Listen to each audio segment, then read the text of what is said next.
नमस्कार, बहुत स्वागत है आपका। सुदर्शन छत्तीसगढ़ देख रहे हैं आप और मैं हूं आपके साथ दिव्या माथानी। बुलेटिन की शुरुआत करेंगे छत्तीसगढ़ की हेडलाइंस के साथ। दुर्ग में प्रदेश की पहली हर्बल एक्सट्रैक्शन यूनिट का हुआ उद्घाटन, मुख्यमंत्री विष्णुदेव साय ने किया शुभारंभ। डोंगरगढ़ में 10 करोड़ के डायग्नोस्टिक सेंटर का शुभारंभ हुआ। बमलेश्वरी ट्रस्ट ने स्वास्थ्य सेवाओं को नया आयाम दिया। बसंतपुर अस्पताल में बरसात की समस्या का जल्द समाधान, 3 करोड़ की मदद से अस्पताल का नवीनीकरण शुरू। अब जानेंगे खबरें विस्तार से। दुर्ग जिले के ग्राम जामगांव एम में छत्तीसगढ़ की पहली लघु वनोपज सहसंघ मर्यादित एवं स्वीफिर बायोटेक प्राइवेट लिमिटेड की हर्बल एक्सट्रैक्शन इकाई और केंद्रीय भंडार गृह का भव्य उद्घाटन हुआ। इस ऐतिहासिक अवसर पर मुख्यमंत्री विष्णुदेव साय मुख्य अतिथि के रूप में उपस्थित रहे। उनके साथ वन मंत्री केदार कश्यप, दुर्ग सांसद विजय बघेल, साथ ही दुर्ग ग्रामीण विधायक ललित चंद्राकर, भाजपा के वरिष्ठ नेता, साथ ही साधु संत और बड़ी संख्या में स्थानीय लोग मौजूद रहे। मुख्यमंत्री ने मीडिया से बातचीत करते हुए कहा कि ये योजना जो है वो पूरे प्रदेश के लिए फायदेमंद साबित होगी। उन्होंने बताया कि आयुर्वेद का महत्व दिन प्रतिदिन बढ़ रहा है और पीएम मोदी ने इसे ध्यान में रखते हुए आयुष मंत्रालय भी बनाया है। आयुर्वेद न केवल बीमारियों का इलाज करता है बल्कि उन्हें जड़ से खत्म करने की भी क्षमता रखता है। उन्होंने कहा कि छत्तीसगढ़ का लगभग जो 44% क्षेत्र है वो वनाच्छादित है, साथ ही जहां पर कई औषधीय पौधे पाए जाते हैं। इस यूनिट की स्थापना ने न केवल आयुर्वेदिक दवाओं का उत्पादन उससे बढ़ेगा बल्कि करीब 2000 लोगों को स्थानीय रोजगार भी मिलेगा। डोंगरगढ़ में बमलेश्वरी ट्रस्ट द्वारा 10 करोड़ की लागत से बनाए गए 50,000 वर्ग फीट के डायग्नोस्टिक सेंटर की स्थापना की गई। आपको बता दें, इस अवसर पर विधानसभा अध्यक्ष रमन सिंह और उप मुख्यमंत्री अरुण शाह भी मौजूद रहे। इस सेंटर में सभी आवश्यक मशीनें स्थापित की जा चुकी हैं। भविष्य में बड़े अस्पताल की तैयारी भी चल रही है। अस्पताल के पीछे डॉक्टरों और 60 नर्सों के लिए मकान भी बनाए जा रहे हैं। मरीजों की सुविधा के लिए एम्बुलेंस की व्यवस्था भी जल्द से जल्द की जाएगी। ट्रस्ट के सदस्यों का कहना है कि आने वाले समय में क्षेत्र के लोग बेहतर इलाज के लिए बाहर नहीं जाएंगे और एम्बुलेंस 15 मिनट में मरीजों के पास पहुंचने का लक्ष्य जो रखा गया है उसको पूरा कर सकेगी। साथ ही इस कार्यक्रम में डोंगरगढ़ क्षेत्र के 39 करोड़ के विभिन्न विकास कार्यों का भी भूमि पूजन किया गया। डोंगरगढ़ की महती आवश्यकता अस्पताल की और इस दिशा में ट्रस्ट ने इनिशिएट लेते हुए 100 बिस्तर का अस्पताल की स्थापना की ओर अग्रसर है और आज डायग्नोस्टिक सेंटर का उद्घाटन अतिथियों द्वारा किया गया है।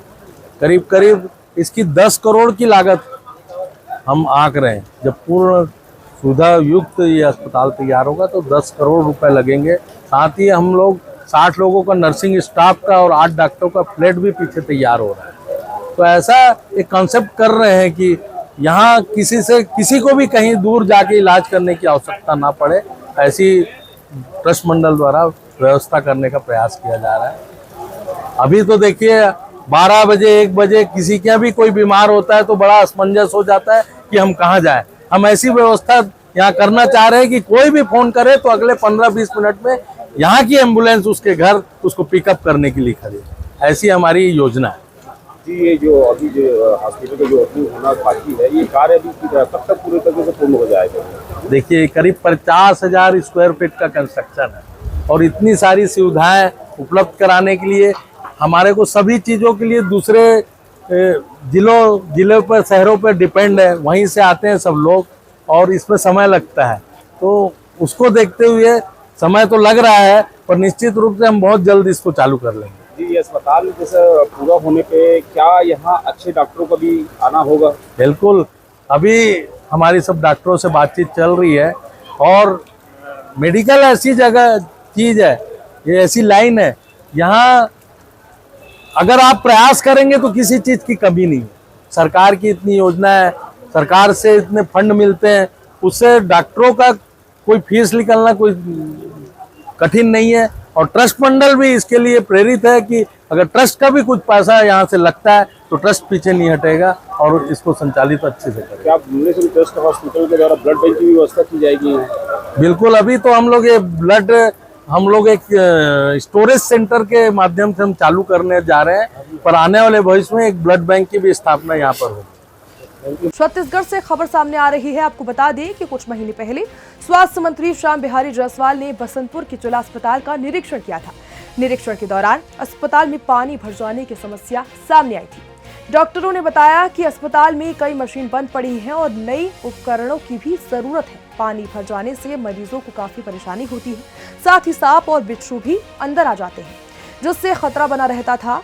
मंत्री ने समस्या को गंभीरता से लिया और 3 करोड़ रुपए की सहायता देने की उन्होंने घोषणा की। मंत्री की अध्यक्षता में जिला कलेक्टर, एसडीएम, डॉक्टर और अन्य अधिकारी भी बैठक में शामिल हुए। सभी ने मिलकर अस्पताल की समस्या का समाधान करने की भी योजना बनाई। जल भराव को रोकने के लिए अस्पताल के वार्डों को ऊंचा किया गया। तो बता दें, जिला कलेक्टर ने तुरंत इस पर काम शुरू करने के आदेश दिए।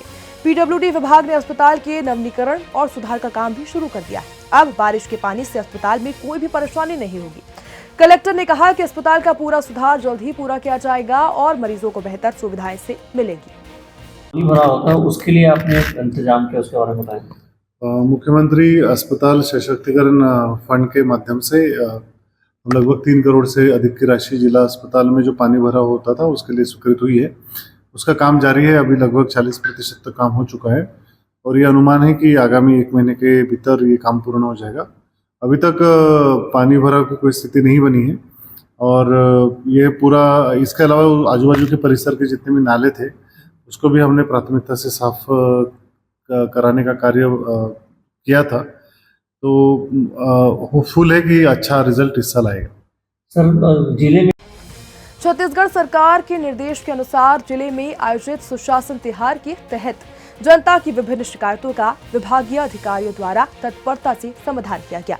इस दौरान विद्युत विभाग में ऐसे बेड़ा पंचायत के सुकुमार दास द्वारा बिजली बिल भुगतान को लेकर समस्या की शिकायत पखांजूर के मुख्य कार्यपालन अभियंता आर.के. चौहान तक पहुंचाई गई। अधिकारियों ने तुरंत इस मामले को संज्ञान में लेते हुए समस्या का निराकरण कर दिया। इसके अलावा सुशासन त्योहार के दौरान अन्य कई शिकायतों पर भी विभागीय अधिकारियों ने त्वरित कार्रवाई की और साथ ही जनता को राहत दी। खास तौर पर मुख्य कार्यपालन अभियंता के परलकोट क्षेत्र में आने से किसानों को लंबे समय से परेशान कर रही लो वोल्टेज की समस्या से निजात मिली। ये पहल राज्य सरकार की जनता के प्रति जवाबदेही और समस्याओं के शीघ्र समाधान के संकल्प को दर्शाती है। ऐसे कार्यक्रमों में जो है आम जनता को इससे राहत मिलने के साथ साथ सरकारी विभागों की कार्यप्रणाली में पारदर्शिता आती है और साथ ही गति भी आती है। इस आयोजन से जिले में जनता और प्रशासन के बीच बेहतर संवाद स्थापित होने की उम्मीद है।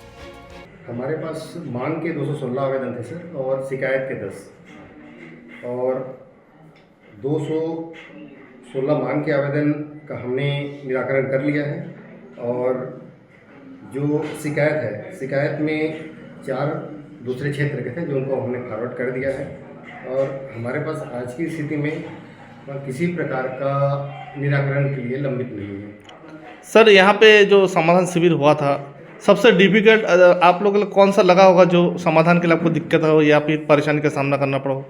एक शिकायत थी सर, ऐसे बेड़ा क्षेत्र से एक सुकुमार दास जी हैं जिनका शिकायत ये था कि उनका 19,668 रुपये का बिल था, जिसमें से वो पेमेंट 10,000 का कर दिए हैं, परंतु उनके बिल में वो 3 साल बाद भी माइनस नहीं दिख रहा है। एक टिपिकल था जिसको हमने निराकरण किया और उपभोक्ता को उसका लाभ, समाधान शिविर का लाभ मिल चुका है शासन की योजना का। सूरजपुर गोबरी नदी पर साल 2005 में तत्कालीन मुख्यमंत्री डॉक्टर रमन सिंह द्वारा उद्घाटन किए गए करोड़ों की लागत से बने बड़े पुल के बैठने की खबर से इलाके में तनाव का माहौल।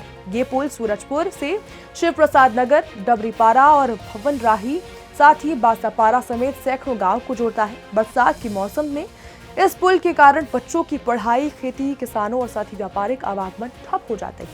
अब निर्माण कार्य की गुणवत्ता पर कई सवाल उठने लगे, क्योंकि पुल कभी भी बैठ सकता है और इससे बहने का खतरा भी बना हुआ है। स्थानीय लोग प्रशासन से तुरंत मरम्मत की, साथ ही सुरक्षा के इंतजाम की मांग कर रहे हैं, ताकि इस क्षेत्र के ग्रामीण जो हैं वो परेशानी से दूर हो सके और उनकी रोजमर्रा की जिंदगी प्रभावित ना हो।